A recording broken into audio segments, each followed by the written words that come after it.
Estás escuchando TDAH de alto rendimiento, un programa dirigido a personas interesadas en el trastorno por déficit de atención con o sin hiperactividad de jóvenes y adultos. Un podcast original de INECAP, el Instituto de Neurociencia Cognitiva Aplicada.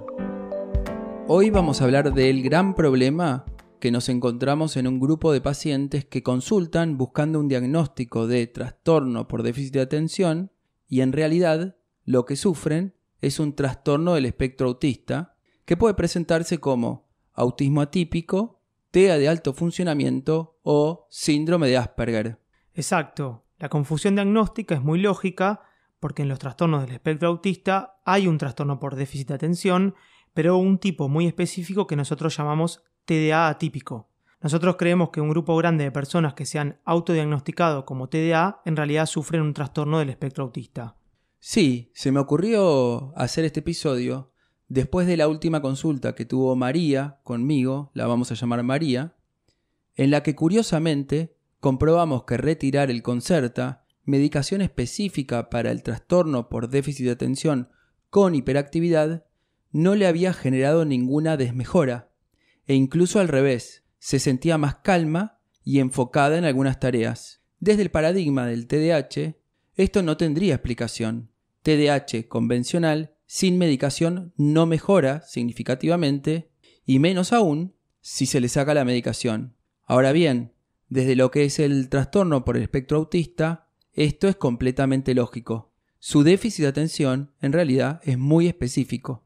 Ella cuenta que en la facultad estudia ingeniería, no se puede concentrar cuando el docente utiliza modos de comunicación demasiado ambiguos o anecdóticos. Pero cuando un docente utiliza un lenguaje conceptual, sistemático y secuencial, puede estar horas súper concentrada e inclusive muy motivada. Es decir, su tema, su problema no es prestar atención, sino a qué tipo de información le puede prestar atención. Tiene un mecanismo de aprendizaje muy específico.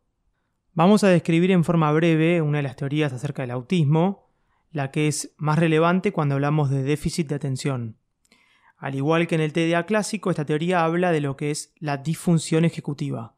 Esta teoría propone que hay un problema de neurodesarrollo, una maduración lenta o deficitaria de ciertas regiones del cerebro, particularmente la zona medial del córtex prefrontal, que genera lo que se denomina inflexibilidad o rigidez cognitiva. Sí, interrumpo un segundo. Cuando hablamos de neurodesarrollo, hablamos de problemas que se generan ya desde el nacimiento. Estos problemas pueden ser congénitos, en el menor de los casos tiene que ver con cuestiones de la gestación, y en la mayoría de los casos, sobre todo en el TEA, la evidencia dice que es genético, viene ya de herencia familiar. Básicamente, lo que les pasa a las personas con autismo es que no tienen la capacidad de transicionar su foco de atención de una tarea a la otra o de cambiar patrones de conducta. Una vez que aprenden un patrón de conducta, se les dificulta pasar a otro. Quiero aclarar que, por lo tanto, no es un problema de aprendizaje. No se trata de que no pueden aprender conceptos o ideas, sino lo que no pueden hacer es aprender a generar conductas nuevas. Es un problema comportamental y no de comprensión. Sí, de hecho, la mayor parte de los pacientes que nos consultan tienen habilidades de comprensión súper incrementadas y les resulta muy fácil entender conceptos o ideas. Esta discordancia entre comprender y ejecutar está muy explicada por la teoría de la disfunción ejecutiva.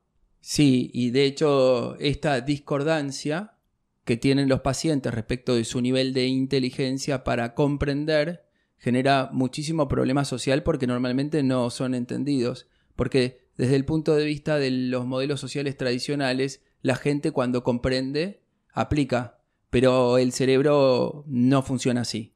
Y es interesante que hay experimentos en la neurociencia que muestran que en el autismo hay un déficit en lo que se llama la corteza cingulada anterior y en la corteza prefrontal ventromedial. Estamos hablando específicamente de la zona del medio del cerebro, ¿no? Imagínense la zona del cerebro que está más o menos entre los ojos, ¿no? Son zonas que se prenden cuando hay competencia de estímulos. A esto le llamamos conflicto. Y casi automáticamente o intuitivamente ayudan a nuestro cerebro a elegir a qué estímulo prestar atención. ¿Qué quiere decir esto? No tiene que ver con una acción voluntaria y consciente. La mayor parte de las veces, la selección del estímulo es un proceso automático que decide nuestro cerebro a partir de un montón de variables. Pensando en un ejemplo, recientemente estuve con un paciente cuya esposa se quejaba de algo bien típico. Este paciente, en el medio de una reunión, se alejaba y se sentaba en un sillón a ver algo en el celular, desconectándose completamente de la escena. Al no tener un sistema que muestre el conflicto, a una persona con autismo se le hace muy antinatural cambiar la conducta. Sí, y vale la pena aclarar que este paciente, este ejemplo, en realidad cuando hace eso, tiene dos problemas de conducta o dos conductas problemáticas. Una tiene que ver con que tiene esta propensión a ir a actuar como él se siente acostumbrado a actuar, que es mirar el celular cuando quiere entretenerse. Y el segundo es que al no detectar el conflicto, no reporta ni verbaliza que él va a tener esta conducta, lo cual le hace a pensar a la esposa que él la está cargando, no es empático, no le importa. Y en realidad tiene que ver con que directamente, como no hay ninguna señal que a él le indica que eso es una conducta no apropiada para la situación, entonces él no siente que haya nada que informar. Voy a agregar algo que está estrechamente relacionado y es el déficit de cognición social, es decir, la capacidad para interpretar o traducir la información social. Dicho de otra manera, es la habilidad de inferir los pensamientos, las emociones y las intenciones de otras personas. Este tipo de información tiene la particularidad de tener un patrón común, suele ser ambigua y los problemas sociales no tienen soluciones específicas o correctas. Cada problema social es multinivel y por lo tanto las soluciones son múltiples. Por ejemplo, Gaby, decime cómo me sentía en mi último cumpleaños. Te diría que feliz, pero en realidad no lo puedo saber porque me falta información de contexto para poder inferirlo. Claro, el primer pensamiento que tengo es que te sentiste contento o feliz, pero al final sé que es posible, pero no es necesariamente cierto. La neuropsicología de las personas del espectro no está especializada en problemas ambiguos, sino en problemas sistemáticos o lineales. A eso, cuando da problemas, se le llama rigidez o inflexibilidad cognitiva, como dijimos al principio. Normalmente las personas con TEA entran en lo que se denomina perseveración frente a problemas ambiguos. Se quedan pegados porque van a tratar de encontrar una solución correcta que en este tipo de problemas no existe. Entonces, cuando están perseverando o en modo rígido, no pueden alternar la atención y ahí es cuando aparece el déficit. En el caso de María, por ejemplo, cuando un docente usa analogías, metáforas o anécdotas, se va a abrumar por la ambigüedad e inexactitud de la información.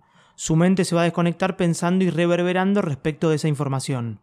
Acá es donde surge un gran problema en la sociedad. Lo cierto es que hay múltiples causas de problemas atencionales y el TEA es una muy frecuente, pero se requiere de experiencia y entrenamiento para diagnosticar la causa específica del problema atencional. Totalmente. El autodiagnóstico en psicología y psiquiatría está totalmente desrecomendado y por la falla en cognición social del TEA, como vimos, los pacientes suelen tener grandes déficits para analizar su conducta y son población especialmente vulnerable para consumir información y soluciones mágicas basadas en el autodiagnóstico. Lamentablemente, no existen soluciones mágicas en la ciencia. Bueno, en mi opinión, o a mí me gusta decir que existe la magia de la ciencia, pero eso no tiene nada de mágico. Resumiendo, en el episodio de hoy hablamos de un grupo grande de pacientes que cree tener TDA, pero en realidad tiene TEA. Esto ocasiona un síndrome disatencional, como vimos, y este síndrome disatencional no es por déficit, sino por inflexibilidad o rigidez cognitiva que incapacita a estas personas de hacer transiciones atencionales. Van a tender a prestar atención de manera excesivamente sostenida, pero casi siempre al estímulo incorrecto. En otros episodios vamos a estar hablando, a nivel de tratamiento, cuáles son las particularidades, revisando las herramientas que funcionan para abordar las dificultades típicas del autismo. Y una cosa que quisiera adelantar es que no existe una medicación específica para el autismo y la clave del tratamiento está en lo que llamamos la rehabilitación conductual o la terapia de modificación de conducta. Nos vemos la próxima. Nos vemos la próxima. Gracias por escucharnos. Puedes contactarnos a través de nuestra web www.inecap.org, repito, www.inecap.org, y nuestro correo electrónico info@inecap.org. Y recuerda, la evaluación del TDAH es compleja y requiere de un profesional especializado y experimentado. Este episodio fue producido por INECAP, el Instituto de Neurociencia Cognitiva Aplicada, una institución especializada en evaluación y tratamiento del TDAH de jóvenes y adultos de forma accesible desde cualquier parte del mundo.